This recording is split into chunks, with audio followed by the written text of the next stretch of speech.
No? A few haven't? It's you, not A few lucky ones. We watched your video. I don't have a hive, but they come to my hummingbird feeder. So Oh, I said, hummingbird feeders are always an issue. Oh my Yes. God, it's like a corner bar. I'm okay with it. It's a corner bar. Because they're not ornery when they're eating. Well, not yet, it's still early. They drink too much, it's like, you know. So, my name is Reed Booth, I've got my crew here, Westward and Hosh. We're live streaming on YouTube and TikTok, we have tons of fans out there, and we do this every time because it's so pertinent in the whole country now.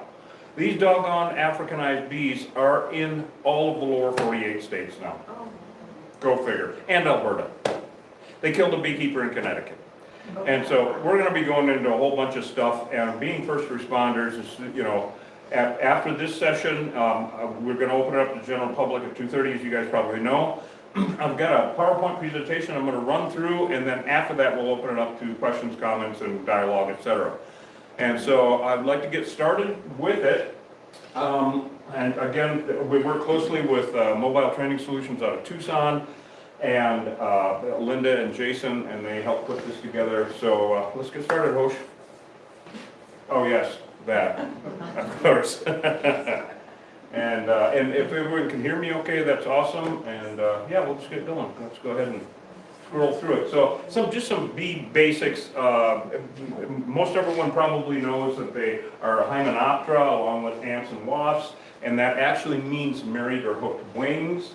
And now all bees, whether the honeybees or other bees, function as pollinators, all right? So, of course, our relationship with bees and honey goes back thousands and thousands of years. Cave art has been found that is thousands of years old of people collecting honey. Of course, we know this, the Egyptians domesticating bees 5,000 years ago. Our history with honeybees goes back a long way. I mean, like forever. And so beekeepers liked European bees for a bunch of reasons compared to the wild bees that they were domesticated from. And that was, they were, for European bees, they could survive winters, they put up a lot of honey so they could survive cold in Europe. They are European bees, remember that, we're going to be going into that. The main thing that we liked about them was reduced aggressiveness. All right, European bees, everybody knows about them. Except Lance, of course, he doesn't know anything about them. But European bees, we loved them.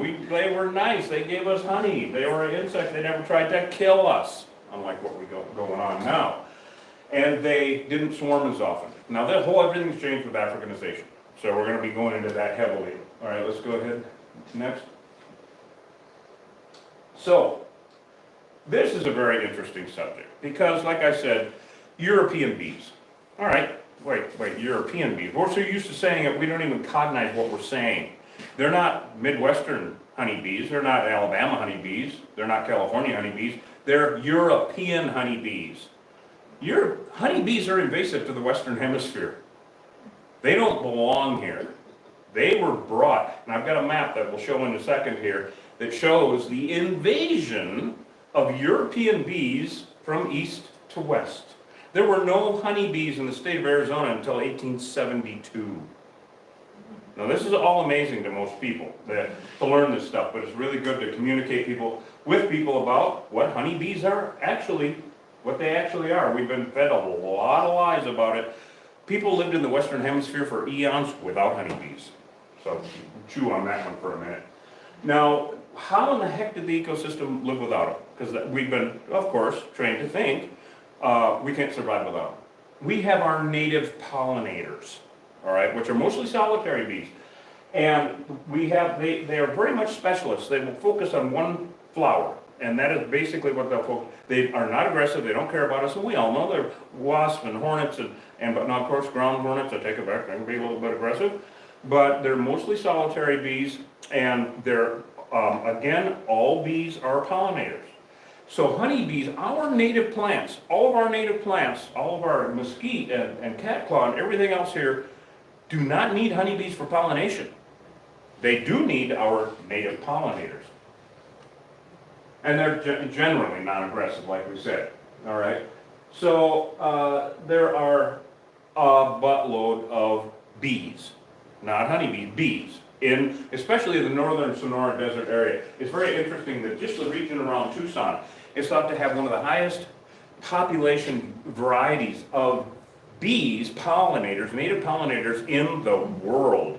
We know of over 1,000 different species, and that includes this area here. Now, of course, everyone knows about the biodiversity here in this entire region where we're extremely lucky to live here. And so we have tons of native pollinators, whereas honeybees are invasive, European and especially Africanized. All right, and once again, no honeybees in the state of Arizona before 1872. Go figure, right? So what is the next one, Hosh? So native pollinators. Okay, everybody knows we've got carpenter bees. Of course, they bore into wood. We know all about that. Cedar flies are actually bees. A lot of things that we see flying around, even sweat bees, are bees, and they're pollinators. We've got bees that bore into wood, underground. Well, now this is actually underground. This is a problem with Africanization. European bees never used to live underground. I mean, that was they just simply didn't do it. Bumblebees do though. And so a real problem with Africanized bees is they compete. And they are super aggressive at everything they do. This includes food source and housing. So they are driving actually to or near extinction a lot of our native pollinators, especially Africanization, because of their competitiveness. This was a hive that we found that we got called on in Sierra Vista in a wash, and they will get into rabbit warrens or rodent warrens and kick them out or kill them, but in this case they got into where bumblebees had lived and kicked them out. So I want you guys to watch this video and go ahead and... It took them a while. It's winter and cold and weird out, and so try to see if we can get the angle comb under here just to show what they do underground even. Oh, there it is. There's the honey. Yep, and this out. And look at the bees in there, honey. Oh, look how pretty. With the light on it, it looks really good. Look at that. Look at that. Look at. Wow, look at that. So we found it, didn't we? Do you get them in the ground very often? No, once every 5 years. If they're in the ground, they're like in an old tire or in an old box or in an old septic tank, but that thing tastes like shit. 90% of the hives that we had last season were meaner than hell, right, huh? Yeah. All right. I don't think any of them are like this. Let's take the top layer off. Now we're trying to figure out, there you go, perfect. You grab this, pull that up, and look at that. There we go. Ooh, and it's Look black. how dark, look at how old. Isn't that beautiful? Yeah, let's go ahead and clear. So this is underground, and they will live underground. They won't dig a hole, but they'll take advantage of an existing hole. Look at this. Oh, that big one. So this is all green cone, etc. But this is just cool. So we're trying to see her photograph this way now. Oh, look at that. Holy shit, we have to show her that. Don't bring it apart. Leave that hole. Yeah, that's beautiful. The guys that were weed whacking down here for the city or whoever didn't get attacked. It was just luck. So, very unusual behavior, because Africanized bees live where European bees won't. Another thing that we've seen, and we'll talk more about that, is swarming and the changes in behavior on that, which are kind of alarming actually, along with behavior as far as aggression goes. But living underground, we're seeing more and more of it now with the Africanized bees. European bees never would do that. So more of our solitary native pollinators, of course, everybody knows what these are, masons, digger bees, leaf cutters, they're adorable. They really don't come after us at all. And they are native pollinators. Now, native pollinators are also 20 to 30 times better at pollinating than honeybees. So they're actually better pollinators. Okay, what do we have next here? This is the map. This is my favorite map in the world right now. This shows how honeybees, European honeybees, brought here, of course, invaded from the 1600s. Brought in, of course, by Europeans. They brought their bees with them. In fact, Native Americans hated them so much they called them white man's flies, and that was the nice bees. That was the nice European bees. So they were brought in. The solid boxes are where they were actually directly imported. All right, that was imported from Europe. The dotted boxes are where they were brought from those first bees that were brought over. So, like the ones in Arizona here in Tucson were brought in 1872 on purpose. And the ones that are just open dates those were where there were observed swarms. So they came into California before Arizona because of the gold rush. People brought their bees with them everywhere they went. So this is an interesting map because everyone's seen the maps of Africanized bees invading from the south. Well, this is these guys invading from the east. They don't belong here. So we've got, now this is a really interesting video. It's not put out by us. This is academia. It's actually German. But it has to do with the invasiveness of European bees and what's happening with them compared to native pollinators. So let's go ahead and put that on. It's an incredible video. They're weird, fuzzy, and in a lot of trouble. These insects are actually all bees, wild ones. And they're debatably more important than the honey-making kind. People are really worried about bees. Take the plight of the honeybee for granted at our own peril. But what most people don't know, honeybee numbers are increasing worldwide. Not just that, but the way humans use honeybees makes them a problem. Putting a honeybee hive in your backyard doesn't help, because we're saving the wrong bees.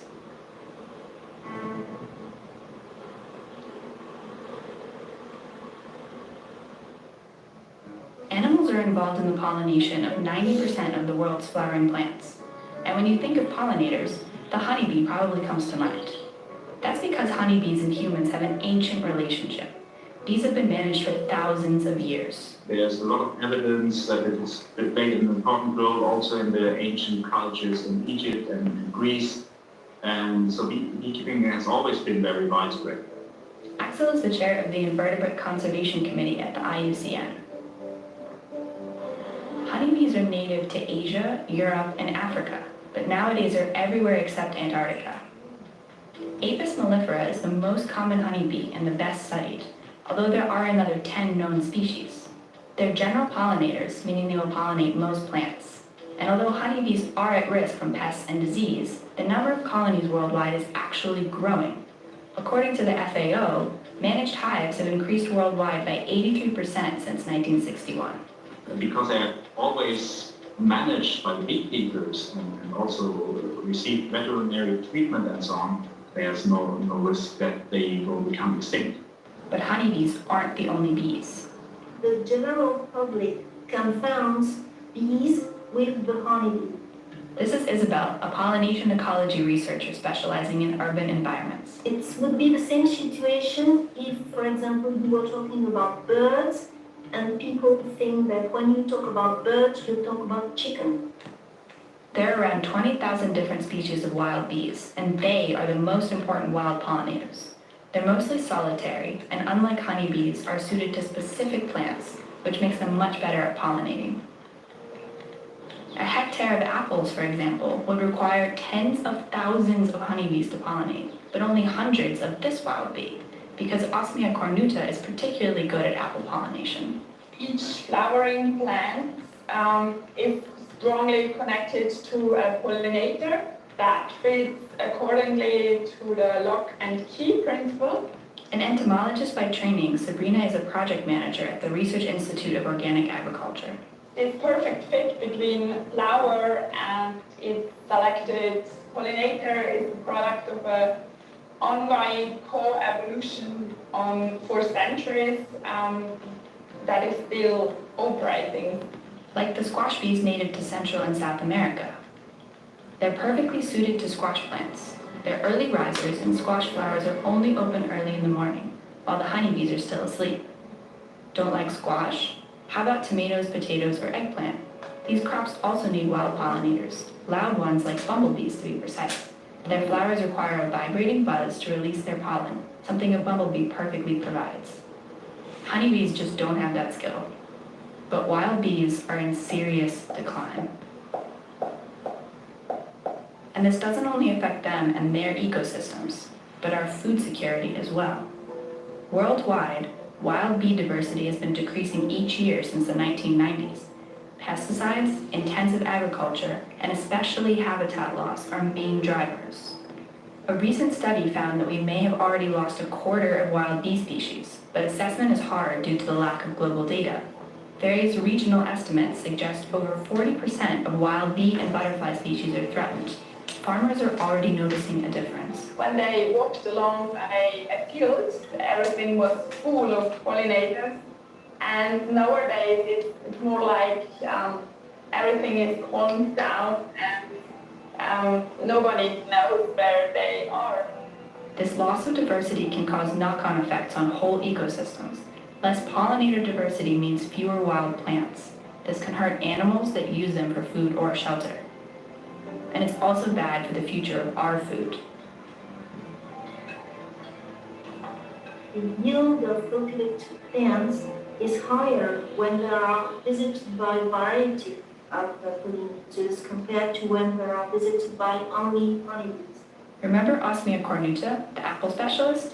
Most of the pollination of apple trees is performed by several species of wild bees. So if you don't get these wild bees, you get a crop of apples that will be reduced. U.S. crops are already producing less due to wild pollinator decline. And globally, we're planting more and more of the crops that require animal pollination, like fruits, vegetables, and oilseeds.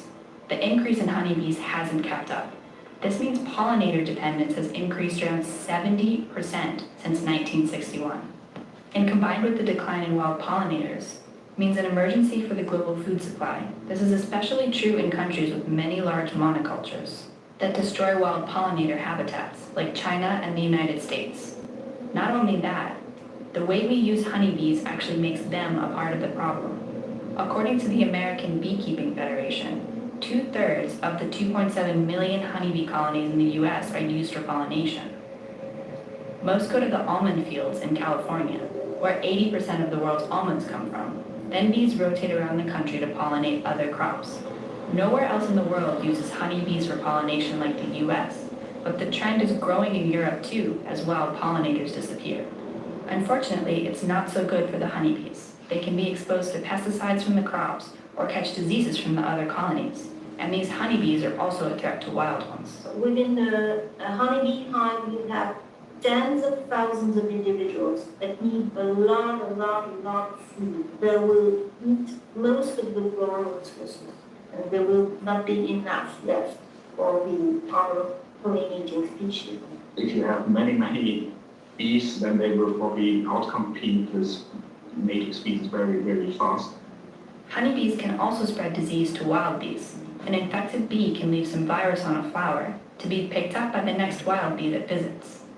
It's not the honeybee's fault, but save the bees definitely does not mean adding more into the environment. There have been a lot of people that thought that they could only save the bees when having their own beehives in the backyard, and that's the wrong way to conserve pollinators. So what's the right way? Industrial agriculture is the biggest threat to all bees. It uses harmful chemicals and relies on huge fields of one crop. Ideally, we change our whole food system, but on a personal level, supporting small-scale sustainable farmers, if viable, also supports diverse habitats for wild bees. Even more can be done with a backyard, like leaving native plants alone or planting new ones. Open, sunny ground or dead logs also make great breeding spots for wild bees. But most of all, they need more attention. We need honeybees but aren't in danger of losing them. With wild bees, it's another story. Did you have any idea wild bees were that cool? I am in love with Osmia cornuta. That apple bee, it's so cute. Anyway, don't forget to like the video and subscribe to our channel. We've got new ones every Friday. So, of course, They're weird. the whole point is when we're out, even after someone's been attacked, even after their horse has gotten killed, are you going to kill my bees? Oh my God, really? You know, it's very interesting to learn what is happening with honeybees and with native pollinators and what our roles are in educating the public about this situation. Because again, having a hive in your backyard is not helping the situation at all. And of course now in the desert Southwest, it's next to impossible to keep your hive from becoming Africanized. whether you requeen. We do not relocate. People always ask me, relocate my bees. They think it's a good thing. I always tell them it'd be like taking a landmine from your yard and putting it out on someone else's. Well, we're not gonna do that, right? So what happened? How did they become Africanized? Well, it's a man-made situation. It's kind of like taking wolves and making chihuahuas. All right, so in 1957, at the request of the Brazilian government, Dr. Warwick Kerr went to South Africa to procure pure African queen bees because they were known to be excellent producers of honey and super disease resistant. And so he went and procured a bunch of them. They were actually Eastern African savanna bees, African bees, not Africanized. He brought them back. Only 63 queens made it back alive, pure African queen bees. He bred those with European queens. Now, he was a very responsible scientist and had them enclosed. Let's go ahead. And it worked. He got what he wanted, all right. They're excellent honey producers. The African bees were better, producing honey, disease resistant, and tolerate jungle conditions. See, Brazil wanted to become a player on the world honey game and the world stage, and boy, they did. At what cost? And so, of course, European bees, we know, not overly aggressive. This last one, of course, better defenders of the hive. African bees are better defenders of their hive against normal predators, other bees primarily. It's just they're a little too good at what they do. And so they wanted to become a producer, and it worked. Now they went from being insignificant to becoming 8th or 9th worldwide. So that's because the Africanized bee is 10 times the bee. They were bred to be a better bee, and by God, they are at everything. They make up to twice as much honey. They pollinate better. They swarm more often. They defend the hive better. That's our issue. So he was a very responsible scientist, actually. He had them quarantined in an apiary. And how did they get out? Well, a lot of people think they escaped and whatnot. Nah, it's a little bit more stupid than that, actually. A new guy on the scene, Dr. Warwick Kerr went to a conference in São Paulo, and he had people watching over the hives and whatnot. And there are methods that we can use to keep our hives from swarming, which is nature's way of propagating the area with bees. And so one of them is we put a screen at the entrance to the hive that reduces that, along with clipping the queen's wings and all sorts of stuff. Well, the screen at the entrance to the hive, the queen is bigger and she can't get through there to go out and leave when they swarm. The worker bees can come and go, they have to wriggle through it. So this assistant took a look and thought, oh, well, those bees are having trouble getting through there. He pulled the screens off and I have a job. And that's about what happened. It's that stupid, actually. And so, they of course, as we know, they spread out in every direction at about 300 miles a year. Well, west and south from Brazil, not that far. North, hell of a long way. They couldn't stop them at the Isthmus of Panama. They came into Texas in about 90, 91, something like that. And as we all know, here in Arizona in 93. I was already keeping bees at the tunnel in Bisbee in the late 80s, and up until I couldn't keep them anymore. And in the early 90s, the Africanized started moving in and changed the behavior, changed everything about beekeeping and our behavior toward honeybees down here. They took over pretty quickly, and by around the year 2000, something like that, it was ascertained that all of them in the state of Arizona were, all the unmanaged feral hives were genetically Africanized. So, of course, inside of the hive, we've got 3 types of bees, everybody knows that. We got the worker bee, the drone bee, the queen bee, and no, she didn't get back from the tattoo parlor. We actually put a dot of paint on her because, and people always ask me this, every time we do a job, they say, did you find the queen? And I tell them, well, I live in Bisbee, so there's a lot of them running around. I don't know if anybody gets that joke. Anyway, so, been 40 years, I can say stupid shit. So we mark her, and people ask, did you find the queen bee? Oh, for God's sake. Okay, we got 100,000 of these things trying to kill me. I'm not looking for one. Okay, so we rarely see a queen bee. We don't care. She's collateral damage. So, of course, the drones can't sting, and the worker bees are called worker bees because that's what they do everything. They do all the work. And the queen is an egg-laying machine. That's what she does. So, this is so fascinating, and I've actually watched, as Lance probably has, watched bees produce wax. It's just fascinating as hell. They'll actually make kind of like chainmail and all hang together really still. And they make the wax within their own bodies. They have to eat about 7 pounds of honey to make 1 pound of wax. More magic. I mean, the honeybees, everything about them is fantastical, actually. It's like I always say, it's like dealing with science fiction every day. So they take the platelets and masticate them and then build the 6-sided cells that we know of as honeycomb. So we can tell the difference in the honeycomb age-wise by how dark it is. All right, when they first make the wax, it's clear actually. And then as they use it, see each one of these cells is a canning jar for bees. That's what it literally is. It can be used for either honey, pollen storage, or brood for babies, either way. And so over time, it gets stained from use. And so the older the comb, the darker the comb. And of course, there's 3 sections within the hive of comb. There is the honey, all right, which of course we're after. When they collect the nectar from the plants, they bring it back, and it's a very high water content, and then they dehydrate it and mix it with enzymes in their honey stomachs, and a lot of dehydration goes on, and by the time it's ready to eat, whether it's for them or us, they put a wax cap on it, just like a canning jar. Then we have our pollen. And now pollen, this is absolutely beautiful. They do not cap the pollen cells. Pollen, it's all different colors, just like honey, because of the different types of flowers the bees are messing with. And so the honey and pollen, of course, are their food source. They are the ultimate survivalists. And then the next section is where they raise the babies. This is the brood comb. And there are, if you'll get to the next one, I want to show there within the brood comb, there are 3 sections. There is where they raise the males. Now the males, which is like this big back job here, they have a domed cap on the pupae, on the cells. The flat, papery looking ones and the brood are the worker bees. And then we got the long, elegant, beautiful queen bee cells. So 3 types of bees, 3 types of cells within the hive. Now, of course, swarming. Oh my God, everyone's seen them. Everyone's driven through them.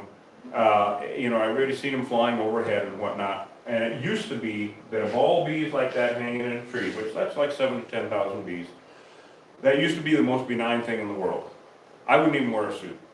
I mean, I would stick my hand in the middle of it without a glove on even. If Lance is nodding, he knows he's done it 1,000 times like myself. Back in the day, we don't do that anymore. Full armor, duct tape is my friend. And I would, if I would cut where I thought the queen was, and if I had the ball of bees on the hand, excellent at elementary schools, everybody thought I was a superhero, it was awesome. Now, that type of ball of bees, right there is what killed Dan Oldfield in Bisbee. I'm sure everybody heard about that, and I don't know if any of you guys knew Dan. I knew Dan for 35 years, and he was a tough son of a bitch, I'll tell you right now. But he thought he would save himself a few bucks. Now, it was not a hive. It was a ball of bees hanging in a tree. And he got on his backhoe and thought he'd juggle the tree and get rid of them, and they killed him. We have incidents, reports now all over the county and in southern New Mexico also, of swarms flying by, veering off and attacking people and livestock unprovoked. More science fiction. And I just worry about how much more aggressive these guys can get. I'm not sure how much more aggressive they can get. So, of course, everybody knows where they like to live. They live anywhere. They have certain favorites. Valve boxes for some ungodly reason. I think is there a video after this one? I think yeah. Now this, okay, swarms, where they live, they have favorites, of course. Dog houses, bird houses, swarm, valve boxes, undersheds, big favorite. But now swarms, like we saw, that's typical of a normal Africanized swarm nowadays, about the size of a basketball, 7,000 to 10,000 bees. Then there's more sci-fi. This one happened down, you're going to see this short video of a job that we did, a swarm removal we did down in Naco, right on the border, that blew my socks off. Never seen anything like it. I do not know what it was about, but I will tell you, since they were so close to the border, we call them bee legals. Okay, we'll start the video and you can watch it.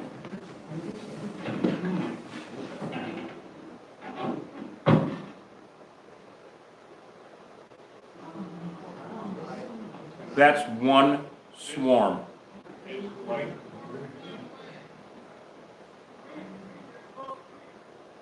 The small one here. There's a swarm here, everything Hi, Jim. covered. Lance, have you ever seen anything like that? They're here. No, Thank that, you, executive. 30 years of doing this, that's the first. There's one hive? One swarm, no comb, all bees. Is that science fiction? I'd like to find the hive where that came from. Getting some honey, huh? Yeah. And I'm just gonna start scooping them into. So do you think that was just half of the hive? Huh? Was it half of the hive? That is solid bees, but they're About 14 or 15 hives, I think. I don't know, honestly. I've never seen anything like it. I've never seen. We had huge garbage bags. We filled up garbage bag after garbage bag after garbage bag full of bees. Just bees, no comb. What did you do with it? Small bag. That is solid bees. I mean, this is insane. I was just speechless. Still am. This Africanized bees are just bizarre, along with aggression.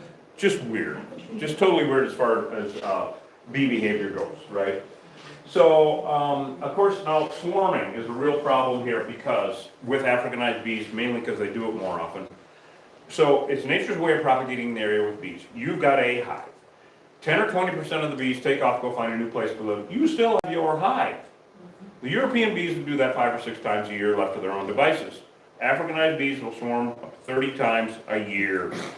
And then those will swarm 30 times a year. Now, and of course, not all those live, and we are seeing swarms all year round now. This year, around Christmas and New Year's, we were getting swarm calls. We had 2 in one day in Tombstone. Swarms, not hives, swarms. And so it's kind of like, the analogy I have is like a dandelion puts out 1,000,000 seeds and two turn into plants. That's what these guys seem to do. There's no conservation with them. They just keep throwing crap at the wall and see what sticks. It's amazing. They just keep throwing stuff out there. They overdo everything. And so you've got your mated, this is how your nice your nice European hive can turn Africanized in a very short period of time. There's 2 ways. One is crossbreeding. So you've got your nice European hive and a European queen in there. Well, when it comes time to swarm, your nice mated queen takes off with those bees because then she's ready to start laying eggs and get busy. But there's a new virgin queen inside your nice hive. She has to go on a mating flight. And wherever Africanized bees are, the Africanized drones are so much better at catching up with any queen emitting a mating pheromone and mating with her. So your nice European queen goes out, mates with 2 or 3 dozen, we'll go into this a little bit more, it's not pretty, the mating life of bees. Comes back with Africanized sperm in her and starts laying Africanized eggs. So in 3 weeks, about when they start to hatch, then your nice hive is going to shit. So that's one way that your nice hive, this is why we're discouraging people from keeping bees. At first, before I cognized how invasive honeybees are, as a rule, it was always, no, don't keep bees because they will become Africanized, period, especially in the desert Southwest. Now it's just don't keep bees. We want to help our native pollinators. You keep some mason bees if you must, right? Get a log and drill some holes in it or something. And so the drones, of course, mate with her, and she will mate with, a couple dozen of them, and the male actually dies. All right, in mid, is that the next, yeah, there we go. This is not pretty, you don't show the children. He actually explodes and dies, and leaves her genitalia inside of her, and she goes back and starts laying Africanized, like I said, Africanized eggs. Well, there's this another way that we can, your nice hive can become Africanized, and I call that World War B. And it's really not nice. It's where a stronger Africanized hive in the area, say in a mile radius. I say stronger Africanized hive. Not all Rottweilers are mean, not all Chihuahuas are ankle biters, not all Africanized hives behave the same. This is the problem with them, is the one factor that I can tell everyone for sure with Africanized hives is you can't trust them. You don't know what they're gonna do from 1 minute to the next. They can be just perfectly fine for this now, 10 months, maybe even 10 years, but when they go off, then all hell breaks loose. So you can't trust them. All right, this is a real problem. So you got a stronger Africanized hive in the neighborhood. They come in, they're Vikings. They come in, they love steal honey. They're absolutely professional at it. They'll come into your nice European hive, kill all the bees, sting the pupae to death through the caps, and either steal all the honey and go home, or much worse, move in. And we had an incident last summer in Bisbee. A gal up the Gulch was keeping bees, third generation beekeeper, had a hive right there out her back door. She had been out there a couple of weeks before without a suit on and checked them. Nice, calm, everything seemed fine. Went out a couple of weeks later, thank God she had her suit on because they had become Africanized. And they lit up and they were stinging people up the Gulch 750 yards away. They sent 2 people to the hospital and stung 13 people. When we got there, the fire department was running the other way. This is just last summer. People still don't have it through their heads. Do not keep honeybees, if nothing else for this reason, because it's next to impossible to keep your nice hive from becoming Africanized. So what the hell sets them off? Anything and everything at this point. It really is. Especially a bad sense of humor. No, really. That should set anybody off. But a fragrance, they hate. So I told one old rancher gal out here one time, I said, well, they particularly hate Old Spice. And she just shook her head and said, yeah, no. And that was about it. But they hate fragrance. They hate, of course, dark colors. Beekeepers wear white because what are their natural enemies? Dark furry things in nature. CO2 coming out of your nose and mouth. And of course, vibrations. Everybody knows about the weed whacker story, right? There's about 1,000 of them. Every time somebody fires up a weed whacker or even a backhoe, or they hate vibration, absolutely. From what I can tell, they hate pretty much everything. So of course, the queen bee can sting. She don't want to. In fact, they will take her away and protect her so that she can't even get near the action on the front lines. But the worker bees, of course, can and will sting you willingly. The analogy that I tell everyone is that when the attack pheromone gets released through the hive, they all turn into white blood cells. They will willingly sacrifice themselves, even if it's cold out. They will fly as far as they can before they drop out of the air. Cold. They will try to get to you to kill you. They all turn into white blood cells. No thought for themselves at all. All right.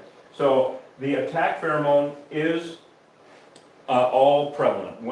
I've seen the air so saturated with attack pheromone, they're stinging birds flying overhead, telephone poles, and tires on trucks. All right.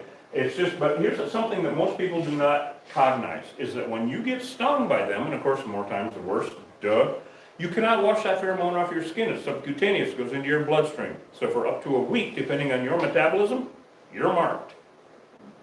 So getting stung isn't just all about pain and whatnot anymore, it's an actual threat for the future. And even though every hive is an enemy of every other hive, the only reason they visit each other is steal honey, the attack pheromone's the same. And so then we get into the issue of multiple hives in one area. Super duper dangerous. That's why, like across the parking lot with the portal to hell, I don't know if you guys saw that video or not, but it is, I gotta warn you guys, we're horribly irreverent when we swear like sailors in bee suits. So, on our videos, but we're in the bee suits and that was one of the worst times that I've had to deal with. It was amazing. So, you are marked. Of course, you want to get the stinger out as quickly as possible, and don't pinch it out. You want to scrape it out.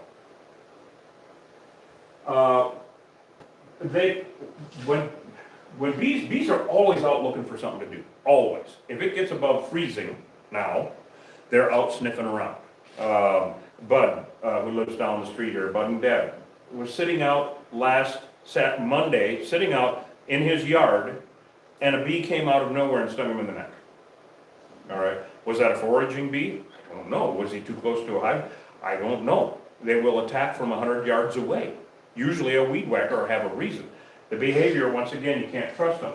So you've got foraging and scout bees, they're out sniffing around for something to do, and they work in a bigger radius. From a hive, a European bee would go up to 2 miles to forage. These Africanized bees, 3 miles is their foraging radius now. So basically, in a 3-mile radius, all the beehives know about each other in case they can steal honey from each other. And they're looking for, they bring back 4 things to the hive. Everybody thinks it's just 2, pollen and nectar. No, they also bring back tree sap, which they turn into propolis, which is the glue that holds the hive together, and water. So, after any removal, I have to tell everyone what to expect. And I have sheets of paper that I hand my customers that explain it. Says, so you had some bees, and explains what's going to happen in the next, used to be few days, then about 10 years ago it turned into a week, and now in the summer it can be up to 2 weeks. But you have, of course, a bunch of bees left over after any removal, and it's like herding cats. You're not going to get them all. And we call those remnant bees because they are remnants. They're leftovers of the hive. But I tell everyone, they're like an amputated limb, the remnant bees. You can live without your finger, but your finger can't live without you.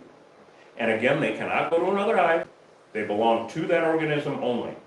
And so it can take them a week or more to die off nowadays. It used to be a shorter period of time, but they're adapting. They adapt every year, and it's getting stranger. So the remnant bees will die off, but it can take them some time. And they never used to be aggressive either. Well, now they're becoming aggressive. So, okay, the Africanized bee, of course, recap, make twice as much honey, pollinate better, swarm more often, disease resistant. They did everything they wanted to do when they crossbred them. They made a better bee. They just didn't know they were going to be so damned aggressive. That's the problem. And that's our problem. So the old record was 4 miles chasing the fire truck after a bad removal. In fact, that was out past the slaughter ranch on the other side of Douglas down there. And it was at Kerry Kimbrough's ranch out there. I don't know if anybody knows Kerry. But anyway, now that's been updated. They've chased the truck for 10 miles on a ranch after a bad removal on a dirt road. And of course I know because you got to get out and open up the gate. They're still there. You go to the next gate, they're still there. Pain in the ass, right? In Cochise County, on average now, every summer, every week, they kill a dog, a horse, or a goat. Every day, people get stung, just in Cochise County. All right? And of course, in August and September of last year, just in Cochise County, they sent 26 people to the hospital. I don't know if you all heard about that big stinging incident in some sites. There's stinging incidents everywhere. It's completely insane. Helicoptered out, medevac, sheriff's deputies, EMTs, you guys, it's horrible. They're just absolutely horrible. Of course, the guard bees are more aggressive. Everything about them is more aggressive. They definitely love to come in and take over your European hives. And a normal hive of honeybees used to be around 50,000. We're seeing hives of 100, 200, 300,000 all the time now, which is horrifying because it only takes about 500 stings to equal a rattlesnake bite. So I think it's overkill, like I tell people, because you get one chasing around the yard, it's too many, right? So I've actually seen them come through a 1-inch hole at 1,000 per second. It's like somebody turned on a high-pressure water hose. I was on a shoot with National Geographic, I think it was, maybe it was History, I can't remember. But I almost got the cameraman killed. It was just, I was even in shock. It was amazing. It was out at the old Cowan Ranch down there off of Davis Road. So anyway, what we tell people, because oh my God, it's the hardest thing has been to tell everyone out here, we're also damn self-sufficient and we can pretty much do everything, right, ourselves, except this. Please, it's so hard to convince people that you don't want to try this at home. If you don't know if someone's been attacked by them, or you will, unfortunately, they are absolutely horrible, and you cannot control them, and you cannot win. You might win a couple of times, but also the liability is super huge in the state of Arizona now. We'll go into that in a second. So, of course, this is more for the general public, but here's what we hear all the time. Oh, but they're just honeybees. And so this little compilation is shit that we've done, and you can see, and some of it is right across the parking lot over here at the old hat building. So let's go ahead and start that. Gulchin Bisbee, someone had a beehive up here they were keeping, and Please don't keep these in Arizona. All right.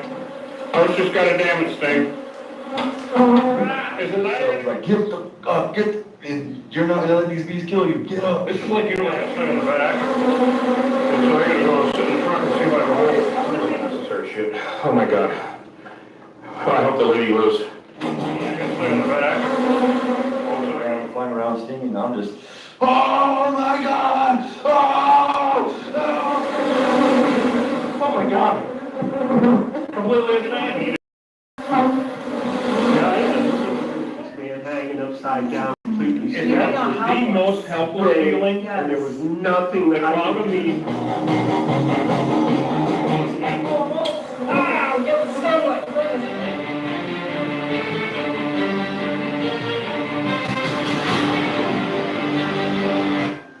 Bees know where to thrive with their hive. These guys can lay up.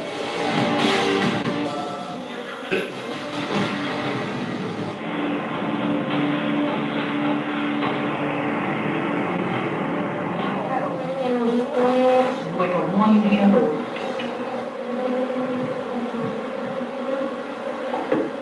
Nice, we got 5 here. It's interesting because the other couple, right? Kill someone. He believes this aggressive hybrid is now all over the lower 48. What's amazing about this kid in Ohio that got stung up by 20,000 plus bees? That's like 40 rattlesnakes, my God. A couple of weeks ago, this is how they attack dark breathing. This is how we would like to educate people, is hands-on in the field. Don't do this at home, obviously, you guys. If you have a hive on your property in the southwest, get it removed by professionals. So we obviously had no fun at all putting that together. But we do use stuffed animals to educate people. This could be your dog. And I have a disclaimer in all the videos that no stuffed animals were harmed during the filming of this. So you can calm down about that one. But so anyway, people are so still blinded by honeybees and how nice they used to be. It's not the way it is.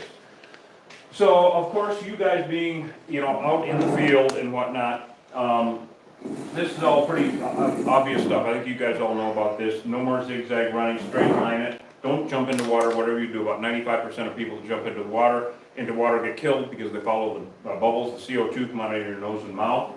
And this is a really last one, is the hardest one to convince people that are getting attacked to do. I've watched so many people run right past open car doors and truck doors thinking they can outrun them. And I've said, get in the truck now. Well, but they'll be with me. All right, it's better to be inside the truck with a couple hundred than outside with 100,000. But your brain isn't really functioning when you get attacked. Your legs basically don't care who's above the waist at that point.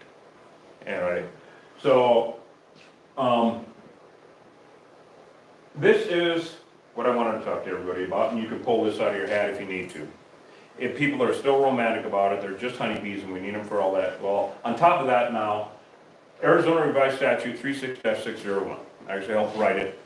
It came to me, lawmakers from Phoenix came down to Bisbee and conferred and said, we gotta do something, we're getting too many lawsuits about this. And so it actually states that if you have any condition or place that constitutes a feral colony of honeybees that is not currently maintained by a beekeeper, and that poses a health or safety hazard to the public, has to be removed, period. It's all a liability issue. That's all it is. I'm an expert witness also in every single case I've ever been on. The person with the bees loses. Because all they have to do is point this out to the judge or whoever is the jury or whatever, and it's a done deal. It's over. So the thing you'll notice it does not state is known or unknown. So we can tell people, be aware of your surroundings, be aware of your land, be aware of what's going on in your city. Now this is in the state of Arizona. So it's, of course, obvious stuff. There is no rhyme or reason as to why they'll live, where they'll live. Keep an eye on your properties. You gotta tell everybody, just look under, stare at your shed, love to live under those. If you do see activity, what I always tell everyone is, because every single day in the summer people say there can't be too many, I only see a dozen. Okay, where they're going in, that's the airport, not the city. That's the loading dock. Average height 50,000 and more. So, to be observant for folks, all right? So, and of course, you know, we got the honey stores in Bisbee and all that, and you can go online and get some honey on the truck and all that good stuff. But we're gonna open it up now to questions and whatnot, and see what everybody's got. Yes? When should we weed whack? We have fire danger here, we have to do that. Yeah, you know, I think we're gonna go into the fashion bee suit industry.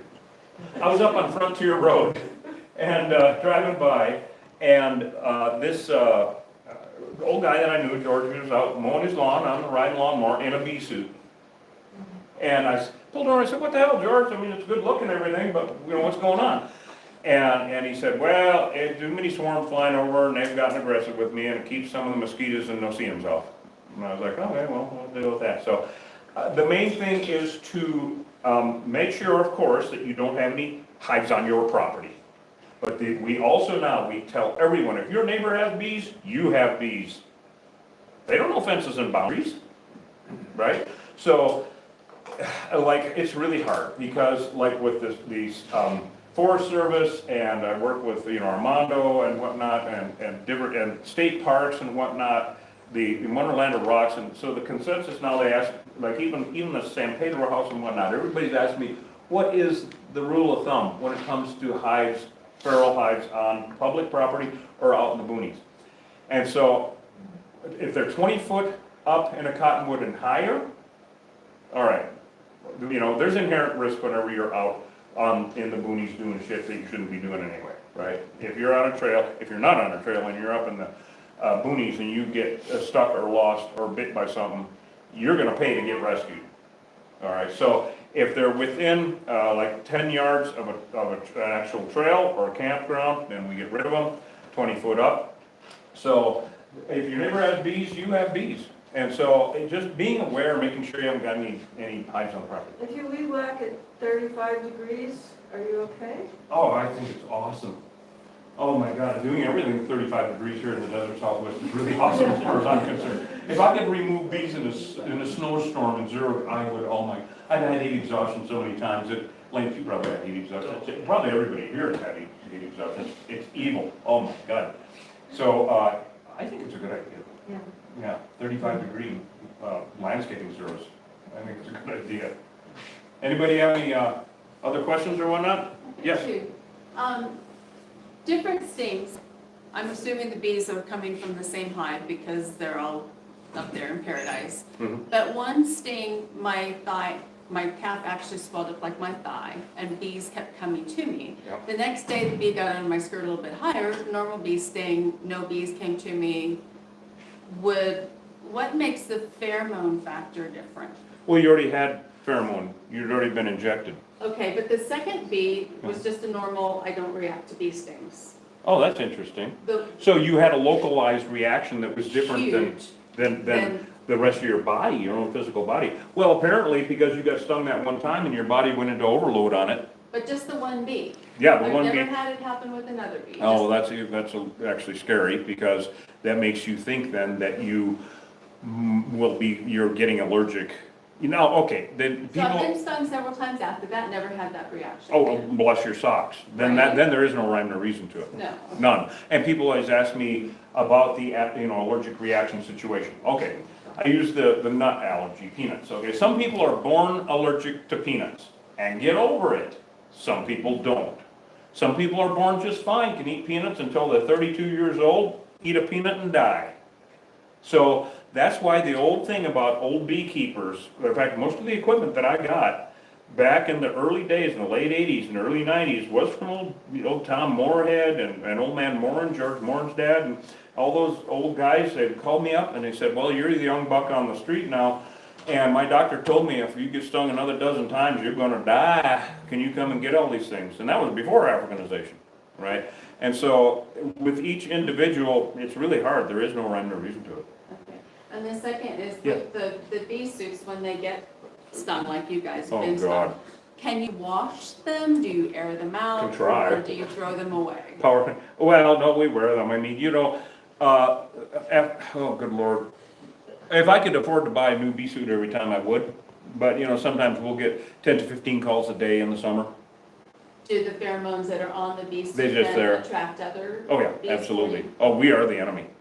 Oh, yeah, there are many, many times when we will get close to a scene and of a stinging incident where the attack pheromone's already been released and we'll have to suit up a third of a mile away. Absolutely, absolutely. I think that my fire truck is the only one that every single time I park at Walmart, I'll walk out and I don't care what the temperature is, there's bees running. I don't know where the hell it came from. But everything is so saturated with honey and pheromone and bees don't, we are the enemy. We are absolutely the enemy. David, I know you had some points you wanted to. I wanted to hear success stories of departments that did just the right things. Yes. During their response. That is, okay, and this,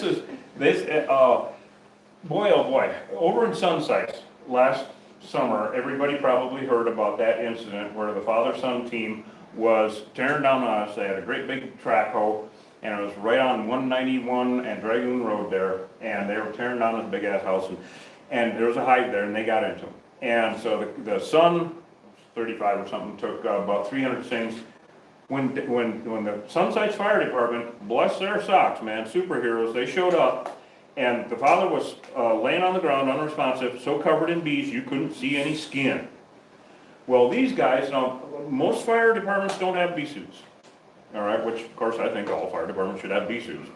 They geared up the best they could in the truck, and they loaded up the syringes, ran out, jabbed him in the ass, and ran back in the truck. Saved his life. Well, bless their socks. At that exact moment, a sheriff's deputy showed up with a couple of fire extinguishers. Well, the fire extinguishers are adorable, and if they lasted for 5 or 10 minutes, I might use them, but it's usually, and that's it, right? You know, they last a few seconds, not long enough.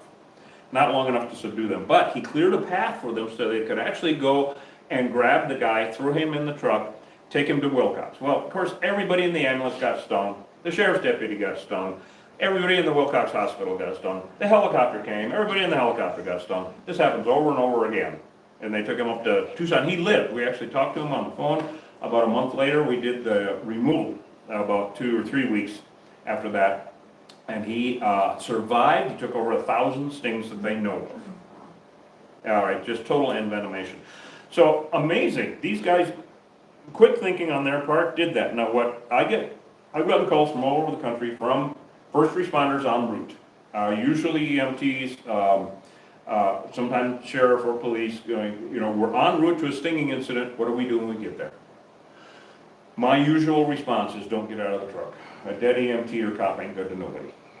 All right, and these bees don't know badges. I know they don't care what your uniform is. And they don't care if you're dead or not, they'll keep stinging you, it's all pheromones. All right, so what the standard approach now with this is if you have a bee suit, well then of course get suited up before you're, you know, even have your guys, whoever's driving can get suited up after, get suited up as soon as you can, throw that suit on. And have suits, they're gonna protect you, but you're really gonna get screwed up. You want full suits nowadays. And duct tape is my friend. And boy, I tell you, after doing it a few times, you get pretty quick at throwing on a bee suit. If those guys are lancing on him over there, he's like, oh damn right. And no more drawstrings, no drawstrings on nets, zippers only. Only, because they will, my great fear in life now is a rip and loop. They will find it, they will leave a pheromone there, and if you see me running for the truck, you'd already better be in yours. Because that means I got bees inside my net. And so when we're out on the job, if I can see the belly of the bee, I'm good. Hey, awesome, I'm winning. If I see the back of the bee, I'm running for the truck. Hell no, I don't want nothing to do with it. That means it's inside the net, and I'm going to get stung, more than likely. All right? So what the hell's going on? Yes? Can I share an experience with you guys? I'm with the Rodeo Fire Department and Fire Chief.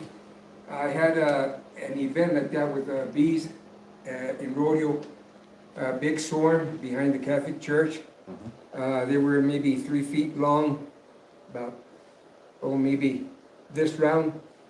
And we were going to have a guy to come in with a front end loader to dig out, to put in the new water line. And I happened to go up there before the guy was to show up.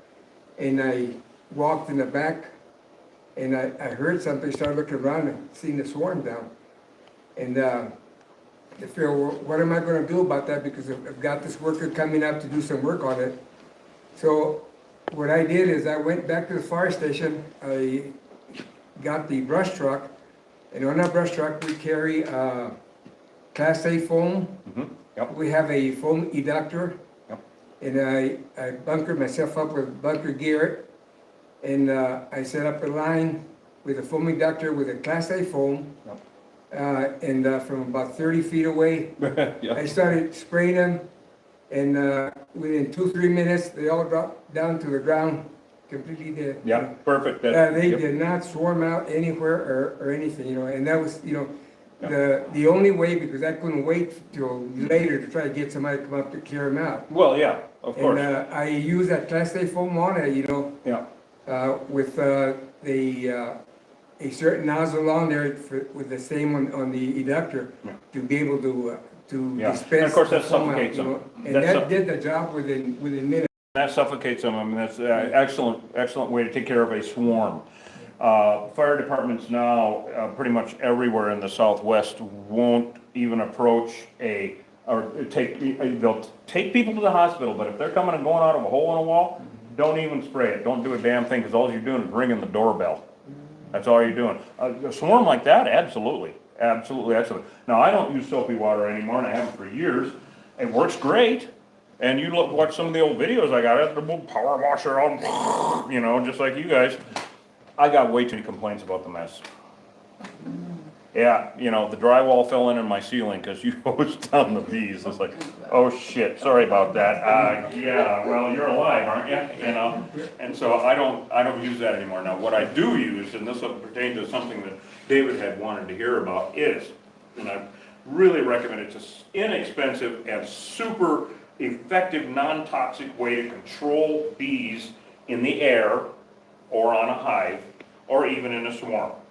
And I came up with this idea years ago, and it came from when there's honey to be had, because as you guys probably know, we take the money in the honey. All right? But if I'm gonna spray poison around, I'm gonna throw it all away. So I got to thinking, well, I don't care if they're dead or not, I just don't want them flying around. So I use a spray adhesive. Elmer's in a can, you can get it at Ace. Now, I'm telling you guys this, of course, general public, I say don't try this at home. I know you can get it at Ace, don't try this at home. But you can, in fact, that incident up the gulch last summer, the fire department came to me immediately, Hosh and I raced up to the situation, and the fire department came and said, we got a woman trapped in here that got stung up. We cannot get our guys out with her to the ambulance because of the bees. So we actually had to take our spray adhesive cans, just Elmer's in a can, it's non-toxic, all right? And what it does, of course, is sticks their wings together so they can't fly. And they drop to the ground like rocks, oh darn. And then the ants get them. You know, I don't care if there's 100,000 of them, if they're crawling around on the ground, I just don't care. So, non-toxic sprayed in there. So we actually created a wall, Hosh and I created a wall on either side of these EMTs taking this woman to the ambulance. We created a wall that knocked down 99% of the bees in the air attacking from that incident, and they got her into the ambulance and got her away. So, inexpensive, really inexpensive. They're $6 a can. All right. Now, of course, you can get the 3M stuff for $13 a can. Totally unnecessary. And you can actually save someone's life. You can just spray it in the air, and it will knock them down like rocks. You will see on a lot of our videos where if it's just too completely insane, like the portal to hell, that's what we named that video, because it was literally a portal to hell, over at the Hat Building over here, wherever the hell I am. What's it that way? Yeah, okay, it's somewhere over there. It was so bad, and Hosh was getting stung up so bad through the suit that I took like 10 minutes, and I went, okay, this is bullshit. We got out cans, we have a vice, you know, like grips that will actually force the can to project. I just set them up around. I was standing there. In 10 minutes, we had it down to just literally 1/100th what it was. So we could proceed with the removal. So these, just something that simple, spray adhesive on the trucks. Totally recommended. Grab a can, you can start knocking down bees. You can knock down bees you can make it so that they can't come and attack a person that's on the ground. You can protect yourself with it. And of course, I always recommend bee suits for all, first responders. I know it's not gonna happen in a lot of cases. Fully recommend them, if nothing else. If not full suits, then get jackets with zippered tops and gloves, and you'll be able to get somebody into the ambulance to get them to Wilcox or wherever the hell you gotta take them. All right? Spray adhesive. Trick just came to me and it made me feel like a genius, which don't take much. Anyway. Is just water effective at all? Just water is not effective at all. They think it's raining. Okay. Yep. I imagine most of when you respond to an incident, you drive to a staging area and then you suit up. Yes, if it's an active, yes. Right, okay. Yeah. For us, would it be better to suit up here? Oh, If you get a yes. bee call? Oh, yes. Okay. Absolutely. Good. Absolutely. From a dispatch or communication point of view, what are examples of the most important things to communicate when you're going to an incident? Yes. When you're talking about us talking to the people on site, the civilians that are getting attacked, or other from like dispatch talking to us in the fire trucks? Talking about if you're querying somebody at the scene, Yeah. what are the most important pieces of information? The most important, what you want to see is how many people have been stung, Okay. if anyone is unresponsive. Because they're going to prepare you for when you get to the scene, and hopefully already have your bee suits on and your spray adhesive ready, and your needles full of epinephrine or whatever you're going to use. Who to attend to first, all right? How many people have been attacked? How many people are unresponsive? And does anyone have any known allergies? Because those will be the first you want to inject, of course. Is there any way to describe the number of bees, or is it sort of unimportant? It's really unimportant during an attack. It really is. Okay. It just is, because the air, as you saw, it gets so full of them, and that's whether we're there or just somebody with a weed whacker. It doesn't make any difference what set them off. Once that pheromone's in the air, once that fuse has been lit, the bomb goes off, that's it. And so numbers are a moot subject at that point. Because it can change from second to second anyway. That is correct. And also another big issue that we have is multiple hives in an area. It would then say, usually within a 100-yard radius, because the attack pheromones are the same. If one hive gets riled up and the other hives get wind of it, then they all get riled up. And I call it's like they're trying to kill each other. They're trying to kill me. They're trying to kill that tree over there. They're trying to kill those birds flying overhead. It's complete mayhem because they are still enemies of each other. And so that's the only issue on that one, would be multiple hives in one area. Okay. Sort of talking about the relative numbers of different scenarios. I mean, you'd have victims outside in an open area versus victims who got stung a bunch and then have sought refuge. Yes. Or have in a house or a car. Right. What are the relative numbers of cases that you hear about? Of course, the most important factor in any stinging incident is if there are known allergies. Because people always ask me, how many stings does it take to kill you? Well, one if you're allergic. The average, they say, is 15 stings per pound of body weight. Oh, hell no. Are you kidding me? My God, I get stung 3 times. And I'm like, no, this is wrong, So 15, now of course there are other guys that get stung 4,000 times and live, maybe wish they hadn't, I don't know. All right, so that is the first situation. Now, another pertinent thing to tell people that are in the incident themselves is get people inside. Get people into a vehicle, get people into a room. The main thing that I tell people is cover your head and head for cover. Okay, it's really hard to outrun. If you're on a horse and you're out riding and you get into them, get down off that horse. I don't care how well that horse knows you, it's going to throw you, period. And the horse is the bigger target, and also the bees absolutely hate that fly spray for some reason, absolutely hate it. And so get down off the horse, let the horse run, because the horse can probably outrun them. And it'll probably be the first one to get stung and be the target, hopefully. But if you got thrown and you're laying with a broken hip, you're gonna die. All right? So get down off the horse and let the horse go. If you're out hunting or hiking or something, and they start bouncing off of you. Now, the old thing was it's a warning shot. They're bullshit. It's a missed shot. They're not nice. They don't warn. They just missed. So if they bounce off of you, turn around and go back the way you came immediately. And if you're on a trail, on a Forest Service trail, then call somebody and let them know, we'll call your station or whatever, and say, we have a situation up on this trail at this mile marker. We've had to go to Bowie, we've had to go to Karchner Caverns, I've had to shut that place down. I had to shut down the Shefflin Monument, everything. I've had to shut down the international border. It's so much fun. I'm the only civilian in this country to shut down the international border 4 times. It's just awesome. Made me realize that, because, the boys in blue come out with machine guns, like, what do you want us to do? What do you want us to do? And I said, close this border now. I do not want to see foot traffic, cars, elephants, horses, I don't give a shit, nothing comes across till I say so. And they said, okay. And so it made me realize that when I have my bee suit on, I outrank everyone. It's awesome.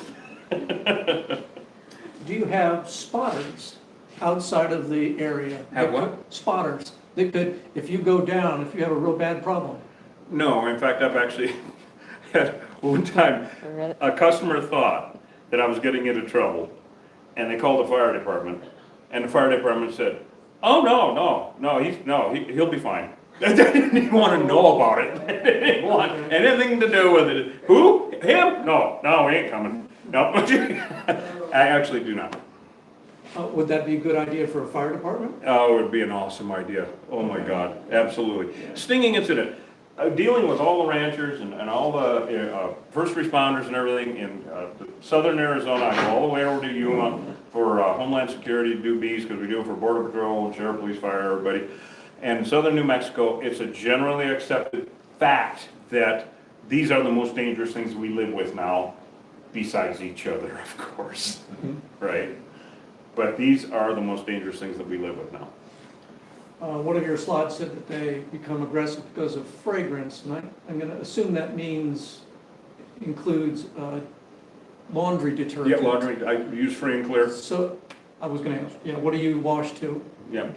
Use to wash your suits? Free and clear is awesome, just the way it is. I mean, there are 3 things that bees hate, that these Africanized bees hate, that they do not attack.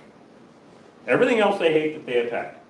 Whether it's smell, noise, or whatever. The only 3 things that I found, and that is bleach, vinegar, and these pheromones that we use, these anti-pheromones that we use. And Lance probably knows about them, like Bee Gone, or stuff we put on, bee, top boards, dry bees out of, super, very expensive stuff. But bleach, vinegar, and that. So, use free and clear. Now, the vinegar thing, the trick, the whole point with that is mainly horse troughs, bird baths, and dog bowls. And you pour in, if the bees are on the horse trough, etc., to where the animals can't get to it, or the dog bowl or whatever, cider vinegar. The bees hate the acidity, and the dog or the cat or the horse will still drink it. It's actually good for mammals to drink, as everybody knows, but you have to figure out your ratio. So the bees don't like the acidity, you'll go somewhere else. And of course, bleach is, I recommend bleach for situations, here's another thing that had me thinking, was when you spray bleach around, 10 minutes is fine, right? Well, it worked fine for that. Everything hates chlorine. So I got to thinking, what is a solid form of chlorine? Oh yeah, hockey pucks. The pucks you throw in your swimming pool or your hot tub, right? Now, of course, they're expensive as hell. I wish I would have bought a shitload of them back when they were cheap. But you throw one of those off. Now, in water, they dissipate very quickly. In air, they off-gas for months. And so I have people throw them under sheds. I'll even put them, everything hates chlorine. Rodents, reptiles, insects. So I'll even put them under the hood of my cars or my backhoe or something, put them on the engine compartment, and the rats won't get in there and shoot the wires. Aren't I just full of tidbits? Yes? When you have a bee suit on, how important is the duct tape, and where do you put it? Usually over whoever's, no, actually, I put duct tape, whoever's yelling the loudest, damn it, I got work to do. No, wherever they could possibly get in. And it's important, you do that. Yeah, well, when we get into a situation, now as first responders, you guys are gonna be throwing people into the truck and heading out. You're not doing the removal. All right, so, That's so important. yeah, it's kind of a moot subject with you guys, with us, all important, because we're there for an hour or more, who the hell knows, in war, all out war, and like I said, ripping the suit, my great fear. So wherever there is a weakness, like wherever a glove comes up, or pants legs, or, you know, where, even where zippers meet, you know, that type of thing, that's where duct tape comes in. Yeah. So, well, that was, thank you so much, you guys, for coming, really appreciate it. Did you have anything else, David? No. All right, very good, very good. Thank you all out there in Killer Bee Nation land. I'm sorry I didn't pay any attention to you. We're live right now with YouTube and TikTok, and I forgot all about it. Well, we're going to be doing another presentation in a few minutes to the general public, all right? Town hall meeting here on the same thing. People are starting to come in, so stick around, you guys. We're going to take a little break, go make some popcorn, go to the bathroom, we'll be back in a minute. I don't think you need to shut it off, Westbrook. I think we can let it run. Huh? 40% battery. Say it again? We're running out of power? Oh, shit. Okay, take a break. We're gonna shut them off and go charge the batteries. Bye. So for hikers, what colors do you recommend if you don't have white? Any, Any,